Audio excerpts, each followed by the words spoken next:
Hello friends, कैसे हैं आप सब। राधे राधे। आज हम बात करेंगे श्री कृष्ण ने मृत्यु और जीवन के रहस्य के बारे में क्या कहा है। मानव जीवन का सबसे बड़ा रहस्य जन्म और मृत्यु है। हर कोई इस संसार में आता है, कुछ समय के लिए रहता है और फिर अपना करैक्टर निभा के चला जाता है। परंतु क्यों, कब तक ये चक्र चलता है? क्या मृत्यु अंत है या किसी और यात्रा की शुरुआत? इन गहन प्रश्नों के उत्तर भगवान कृष्ण ने भगवत गीता में अर्जुन को दिए थे, जब वह जीवन और मृत्यु के भय में उलझकर अपने कर्तव्यों से पीछे हट रहा था। आत्मा का रहस्य न जायते मृत्य न कदाचित। भगवान श्री कृष्ण ने कहा है, न जायते मृत्य न कदाचित नायम भूत भविता वाय न भाय।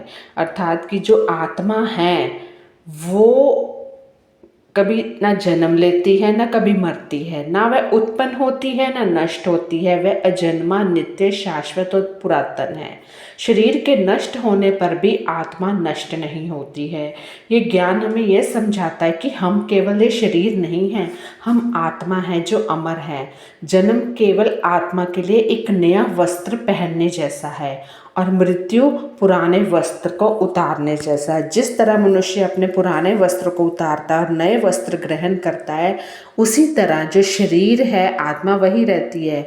जो शरीर है, पुराना शरीर बदल के अपने नए शरीर में जाती है, अपने कर्मों का लेखा जोखा करने के लिए। कर्म का सिद्धांत जीवन की नींव। भगवान कृष्ण ने स्पष्ट किया कि हर जीव अपने कर्मों के अनुसार जन्म लेता है। इस जीवन में हमने जो भी करते हैं वह अगला जन्म तय करता है। यथा कर्म यथा श्रद्धा, जैसा कर्म वैसा फल।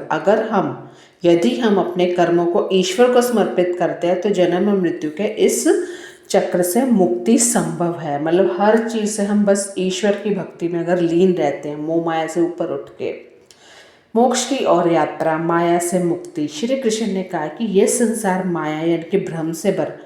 आत्मा जब तक माया से बंधी है तब तक वह जन्म मृत्यु के चक्कर में फंसी रहती है। परंतु जब आत्मा ज्ञान, भक्ति और समर्पण के द्वारा इस माया को पार कर लेती है, तभी वह मोक्ष को प्राप्त करती है। संसार सागर से पार होने का एकमात्र साधन है भगवान की शरण। जो उस शरण में आता है वही मोक्ष को पा सकता है। श्री कृष्ण का अंतिम आदेश समर्पण और विश्वास, यानी कि सब प्रकार के धर्मों को त्याग कर मेरी शरण में आओ, मैं तुम्हें सभी पापों से मुक्त कर दूंगा, चिंता मत करो। सर्वधर्मे पर्याप्य मामेक शरणम व्रज, अहम तवाम सर्वपायो मोक्षात्म यावजोचन। यह श्लोक कृष्ण ज्ञान का सार है, जहाँ जीवन, मृत्यु, मोक्ष और परम शांति की दिशा एक ही जगह समाप्त होती है, ईश्वर में पूर्ण समर्पण। और जन्म और मृत्यु केवल शरीर तक सीमित है, आत्मा तो अनंत है। श्री कृष्ण का यही ज्ञान हमें सिखाता है कि जब हम अपने कर्मों को भगवान को समर्पित करते हैं, अहंकार छोड़ते हैं और भक्ति ज्ञान के मार्ग पर चलते हैं, तभी हम इस चक्र से मुक्त होकर मोक्ष को प्राप्त कर सकते हैं। मृत्यु अंत नहीं, वह आत्मा के अगले अध्याय की शुरुआत है। जीवन एक परीक्षा है और श्री कृष्ण हमारे मार्गदर्शक हैं, और इस मार्गदर्शक पर चल के ही हम जीवन और मृत्यु के चक्रव्यूह से मुक्त हो सकते हैं। तो एक कहानी के माध्यम से जानते हैं कैसे।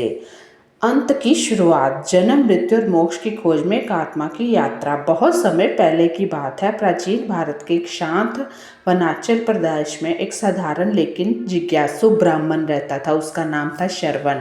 वह जीवन के हर पहलू पर प्रश्न करता था, लेकिन सबसे बड़ा प्रश्न जो उसके हृदय में मथता था, मैं कौन हूँ? क्या मृत्यु ही अंत है? और इस जीवन का उद्देश्य क्या है? हम क्यों आए हैं इस पृथ्वी पर? मोक्ष कैसे प्राप्त? मतलब उसके मन में बहुत सारे सवाल जवाब पैदा होते रहते थे। इतना धरती में अभी आजकल क्या इतना धरती में अत्याचार फैला, ये सब क्यों है? मोह में फंसे हैं, इसलिए किसी न किसी चोट में मोह में फंस जाते हैं तो हम का कदम उठाते हैं। मृत्यु का पहला स्पर्श। श्रवण का जीवन शांत था, लेकिन तभी एक दिन उसका सबसे प्रिय मित्र गोविंद एक दुर्लभ बीमारी के कारण अचानक ही चल बसा। श्रवण पूरी तरह टूट गया।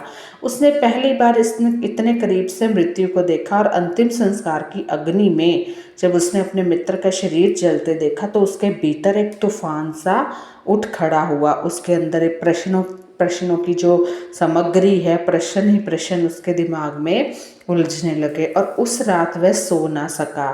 उसको नींद भी नहीं आई और उसे बार बार गोविंद की मुस्कुराहट याद आती थी और यह विचार भी उसे तोड़ रहा था कि क्या सब कुछ यूं ही खत्म हो जाता है, इंसान कुछ भी नहीं है क्या, जो कुछ भी है यही है, जीवन कुछ भी नहीं है, क्योंकि जब तक समझ आती है वैसे ही एज हो जाती है ना।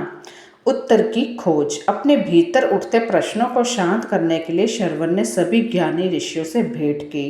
वेद पढ़े, उपनिषद सुने, लेकिन उत्तर अधूरे थे। अतः किसी ने उसे बताया कि तुम्हें श्री कृष्ण की शरण में जाना होगा, केवल वही तुम्हें इस रहस्य का सच्चा ज्ञान दे सकते हैं। और श्री कृष्ण कहाँ मिलेंगे? द्वारका नगरी में। वह द्वारका की ओर निकल पड़ा। दिन रात एक करते करते चलते चलते उसके पैरों थक गए, लेकिन उसके जो अंदर की जिज्ञासा, अगर ईश्वर के प्रति आपकी जिज्ञासा है, भक्ति सच्ची है, तो आपको मार्ग अपने आप दिखने लगते हैं। यह सोचकर वो भी आगे श्रवण मार्ग में चलने लगा। द्वारका में दर्शन। लंबी यात्रा के बाद श्रवण द्वारका पहुंचा और श्री कृष्ण से मिलने की प्रार्थना की। वही कई दिन प्रतीक्षा के बाद एक शांत प्रात श्री कृष्ण ने उसे अपने दर्शन दिए।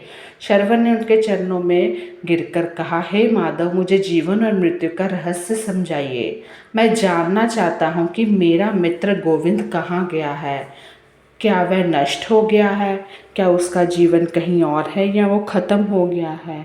हम इस जीवन में हमारा क्या उद्देश्य है? हम क्यों आते हैं इस जीवन का सार बनने? ये सब बातें कृष्ण जी बड़े आराम से सुन रहे थे, तो उन्होंने मुस्कुराया और उनके नेत्रों में अपार करुणा थी। उन्होंने श्रवण को उठाया और पास बिठाकर कहा, श्रवण, जिसे तुम गोविंद कहते हो वह केवल उसका शरीर था। वह आत्मा अभी भी जीवित है, बस एक नया वस्त्र पहन चुकी है, एक नया जन्म ले चुकी है, एक नई यात्रा की ओर चल पड़ी है, क्योंकि शरीर तो नश्वर है और 5 तत्वों में लीन हो चुका है। इस पर श्रवण को थोड़ी राहत आई और वह प्रश्न करने लगा, जैसे मनुष्य पुराने वस्त्र त्याग कर नए वस्त्र धारण करता है, वैसे ही आत्मा पुराने शरीर को त्याग कर नया शरीर धारण करती है। न जायते मृत्ये वा कदाचित। आत्मा कभी जन्म नहीं लेती, ना ही मरती है। श्रवण के भीतर कुछ बदलने लगा था।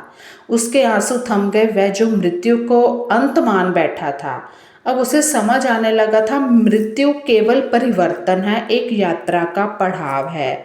लेकिन अगर इन जन्म मृत्यु के बंधन से हमें छूटना है तो हमें सबसे पहला चीज़ होती है मोह। इतना तो मुझे भी समझ आ गया। मोह जो होता है आपको गलत रास्ते पर भी लेके जाता है, आपको अच्छे रास्ते पर भी। ये दिमाग हमारा जो सही चलना चाहिए, बस भीतर की यात्रा।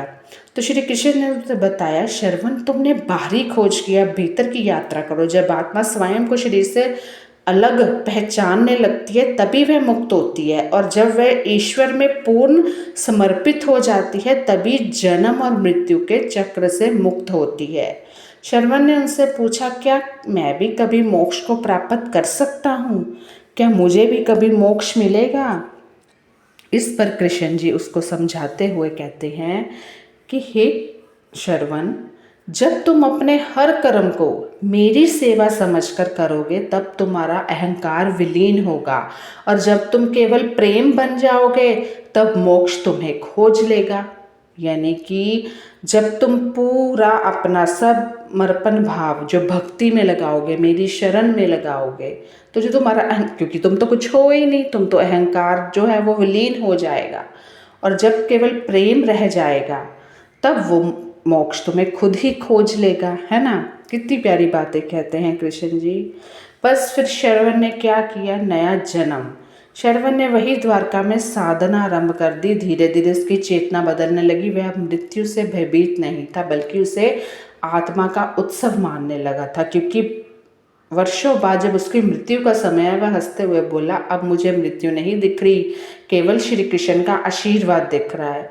उसने अपनी अंतिम श्वास लेते हुए आंखें बंद की और कहा, मैं जन्मों जन्मों से जिसे खोज रहा था वह तो मेरे भीतर ही था, मेरा कृष्णा। जब हम हर चीज़ को पाने के लिए आतुर होते हैं, जब वो मिल जाती है तो हम शांत हो जाते हैं। इसी तरह हमें अपने ईश्वर को ढूंढना है। उपसंहार। श्रवण की कहानी हमें यह सिखाती है कि मृत्यु अंत नहीं, आत्मा का नया अध्याय है। जन्म और मृत्यु का चक्र केवल माया का खेल है। ईश्वर की शरण, भक्ति और आत्मबोध ही मोक्ष की कुंजी है। और श्री कृष्ण का ज्ञान वही दीपक है जो हमें इस अंधकार से बाहर निकाल सकता है। तो कैसी लगी वीडियो ज़रूर बताना। Bye bye.